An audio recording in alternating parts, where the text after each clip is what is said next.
उम्मीद का कागज़ 3 आने का 1 दर्जन मिलता था। अब देखो 40 में भी देने को तैयार नहीं है।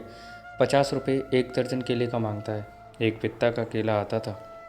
इनका देखो अंगूठे भर का केला और मनमाने दाम। सरकार सरासर लूट है। दिन दहाड़े डकैती है ये तो। शकुंतला देवी भुनभुनाती हुई फल वाले पर अपनी खींच उतार रही थी। 75 से 80 वर्ष की उम्र होगी बुढ़िया शकुंतला देवी की। हड्डियों का ढांचा, झुकी हुई कमर, हाँ चेहरे पर अभी भी पुर्रा गोरापन और एक तेज। जब कमर सीधी कर किसी से नज़रें मिलाकर बात करती तो सामने वाला एक बारगी श्रद्धान्वित होकर हो जाता। मोहल्ले वाले ज़्यादातर उसके सामने आने से बचते फिरते थे। कहते बुढ़िया अपने बच्चों के बारे में डींगे हाँका करती है। अगर गलती से कोई सामने पड़ गया तो अपने बेटों एवं बहुओं के बारे में वहीं घिसी पिटी बातें लेकर बैठ जाती है। उसका एक बेटा बेंगलोर में बड़ा इंजीनियर है, दूसरा दिल्ली में डॉक्टर और बेटी अमेरिका में रहती है। मोहल्ले वाले उसकी इस बात से ऊब जाते थे। बुढ़िया के पास बात करने के लिए कुछ और होता ही नहीं था और मोहल्ले वाले यह सब सुनना नहीं चाहते थे। पर यह सब बताते हुए शकुंतला देवी गर्व से भर जाती थी एवं लाठी के सहारे कमर को सीधी करती हुई जब तनकर खड़ी होती तो उसके झुर्रियों भरे मुख पर चमक देखने लायक होती थी। शकुंतला देवी कहती, मोहल्ले वाले तो सब उससे जलते हैं, उन्हें उनके बच्चों के ऊंचे हैसियत की कद्र नहीं है।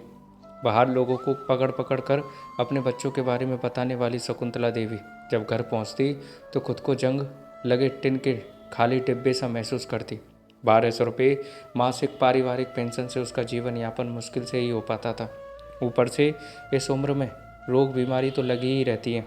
लेकिन अपने इस दुख को शकुंतला देवी कभी बाहर वालों पर जाहिर नहीं होने देती।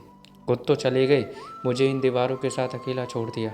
आहें भरती हुई शकुंतला देवी जब खुद से ये कहती तो उसकी आंखें डबडबा जाती।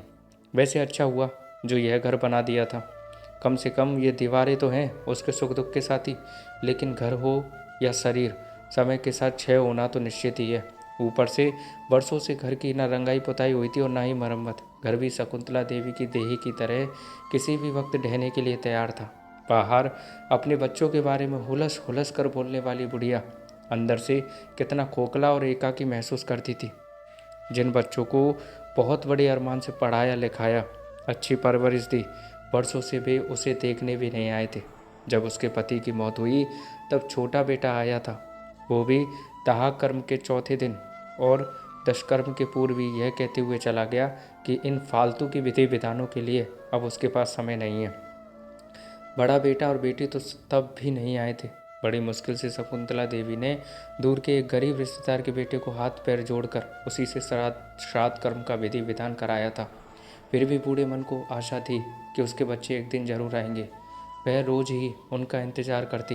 मोहल्ले में अत्यधिक दुर्गंध के कारण जिस दिन पड़ोसियों के कहने पर पुलिस ने घर का दरवाज़ा तोड़वाया तो लाश के हाथ में एक कागज़ देखकर सब चौंक गए। शकुंतला देवी ने उस कागज़ में एक एक दिन का हिसाब रखा था कि उसका कौन सा बच्चा कब आया था। उसकी लाश को नगर निगम की लावारिस लाश ढोने वाली गाड़ी लेकर गई थी। तो दोस्तों आप ही बताइएगा कि इस आज की बच्चों का अपने माँ बाप के साथ ऐसा करना सही है? कमेंट में बताइएगा। इसके अलावा ये कहानी आपको कैसी लगी और ऐसी ही कहानी सुनते रहने के लिए दोस्तों चैनल को सब्सक्राइब करना मत भूलना। थैंक यू दोस्तों।